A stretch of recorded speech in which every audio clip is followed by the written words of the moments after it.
The first sign that something had gone terribly wrong was the silence in the executive conference room, because when a company loses a contract worth nearly $60 million, people usually shout, blame one another, or start searching for someone to sacrifice.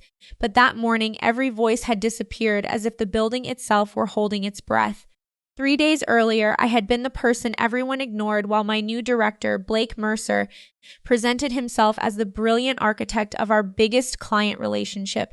Yet when he casually promised the client a pricing structure that our contract did not permit, I stepped in to prevent the mistake, never imagining that protecting the company would eventually become the reason they tried to destroy my career.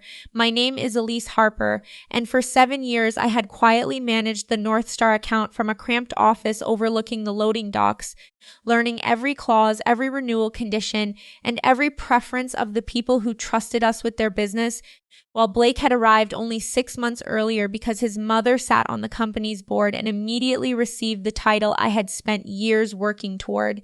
During a tense video meeting with North Star's chief operations officer, Blake promised a massive service expansion at a price that would have cost our company millions.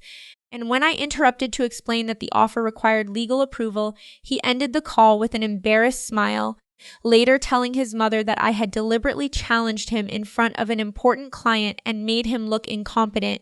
The following afternoon, the chief financial officer summoned me and demanded that I apologize publicly at the company's quarterly meeting, insisting that loyalty mattered more than who was technically correct. And although every instinct told me to defend myself, I simply agreed because I had already discovered something they did not know. Months earlier, during a contract restructuring, North Star had insisted that one specific executive remain personally responsible for continuity and crisis authorization, and because I had negotiated that provision myself, my name, not Blake's, not the CFO's, was permanently attached to the agreement unless North Star approved a replacement in writing. At the quarterly meeting, the CFO announced my removal from the account in front of more than 50 employees, describing it as a necessary leadership adjustment, while Blake sat near the front with the smug confidence of someone who believed a family connection could substitute for experience. But instead of arguing, I thanked everyone, collected my notebook, and walked out without giving them the emotional reaction they were expecting. That evening, I sent my resignation to legal with the continuity provision attached, not as a threat and not as revenge, but because I had finally understood that the only way to escape a workplace built on favoritism was to stop fighting for recognition inside it and let its own decisions reveal the consequences.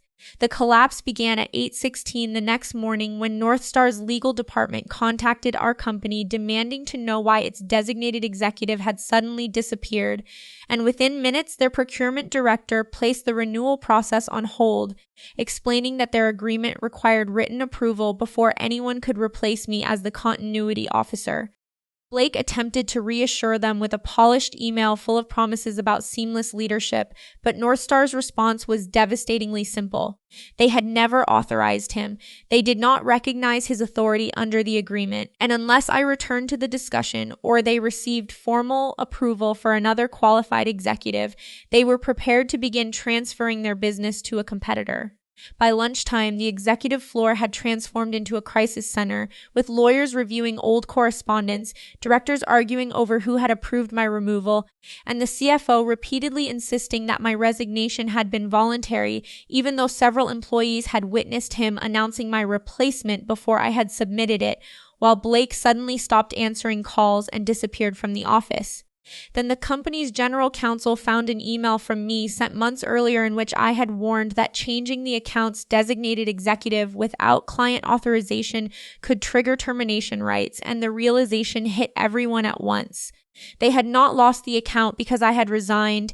They had created the very condition that allowed the client to walk away. The board demanded an emergency meeting that afternoon, and for the first time the CFO could no longer hide behind his son's title, because North Star's representatives had requested a conversation with senior leadership, but specifically excluded anyone connected to the CFO's reporting chain, making it painfully clear that the client trusted the woman they had just forced out more than the executives who had replaced her. I was sitting alone in a small bookstore cafe across town when the company's general counsel called, apologized for what had happened, and offered me a temporary consulting agreement with complete authority over the North Star transition.